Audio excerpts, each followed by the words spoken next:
A lot of the character exploration actually happens in the sculpting phase. The modeler's job is to create in 3D a digital model. It starts with a process of the original sketches, literally to take our clay sculpting techniques and skills and translate that into the computer. We'll sculpt what are called maquettes, which are small clay models. You go through a whole array of iterations of characters, probably 15 or 20 versions of Manny.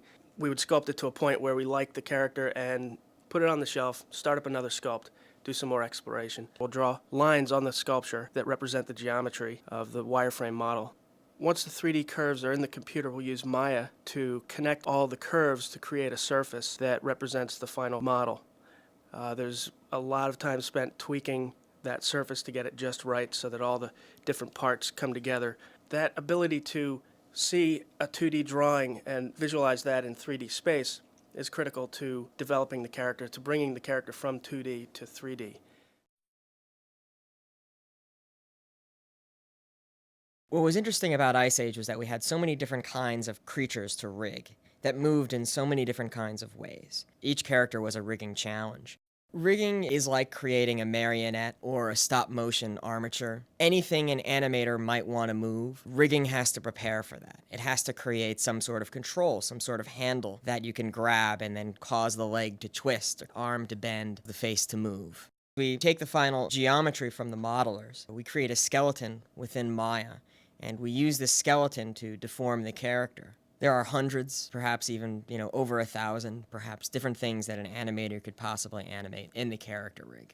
What we did to deform the characters was bind the geometry to the skeleton that we created. Geometry, of course, is made up of a series of points. We could bind the points of the lower arm to the lower arm skeleton. So when the lower arm skeleton rotates, those points are going to move with the skeleton. What we experimented with were adding in cartoonish controls. For instance, when the Scrat is yanking at the acorn, his arms are actually scaling. They're increasing in length. The bones are actually scaling out. We would add special sort of deformation controls and make the eyeballs scalable, just to sort of emphasize the drama of the action or the pose. Hey, wide body, curb it next time! Oh, what a mess. Hey, you rhinos, you have really tiny brains. Did you know that? No, it's just a fact. No offense. Well, you probably don't even know what I'm talking about. Oh, the key is to find the balance between the voice that you get and the acting that you want to put and combine those two and make sure that those two fit together. We have a true actor delivering the voices, and we have the characters inside the computer. That's the character that we created to represent that voice. Part of the research is finding within the animator's mind the best way to act the scene out. But the key is to make sure that whatever the character is mimicking or acting reflects the emotion.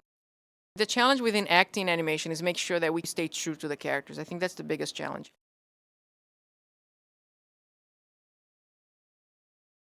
On Ice Age, effects pretty much cover everything that you see moving that is not a main character. In traditional special effects, you're trying to create something that looks real. In Ice Age, we're dealing with a cartoon world. The idea that gravity only takes effect a few seconds after you fall off the cliff. A cloud of dust doesn't just woof out, it goes whoop. And because of that, the process that we went through to develop the effects was to take a basic physical model and have it emote the feeling of the shot rather than just what it would really look like in real life. In order to get this effect of this huge glacier crashing down on this poor little Scrat, we took a whole bunch of different little elements, combined them together into one big, scary mush. We had to take the bow wave of the glacier moving through the snow. We took the dust. We took the chunks of rock falling all around. In order to do that, we do it in a series of layers, a series of passes that allows us to isolate each element and deal with it on its own so that we're not dealing with the weight of the entire system.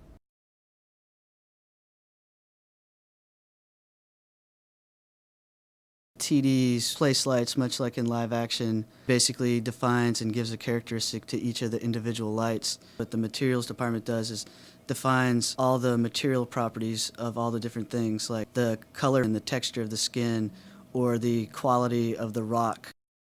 Materials for the shot elements are created, defining properties such as color, roughness, texture, hair, and fur. The elements now have materials, but the lighting department has yet to give the shot the proper mood and context. Simulate as much as possible kind of real-life situation, whatever the director is trying to communicate. Place individual lights in different locations, give them different colors and values to try to give the director what he wants. The warm key light simulating the sun is created. The cool skylight reproducing the bounced light of the atmosphere is added.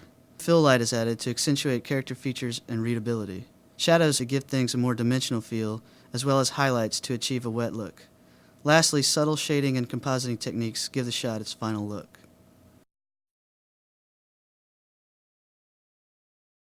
One of the biggest sources of inspiration for the cave painting sequence was actual prehistoric cave paintings done in Lascaux, France, which is probably one of the most widely known sources of prehistoric art. To execute such a somber but pivotal point in the film, the directors wanted Manny's vision to feel distinct from the rest of the film. We felt that the hand-drawn 2D approach would best contrast the pseudo-realistic 3D aesthetic dominating the other sequences. Fortunately, at Blue Sky, several of our animators were traditionally trained in 2D, preventing us from having to outsource the work. Everything had to feel very fluid. In a standard animation, you're explicitly drawing out each of those frames.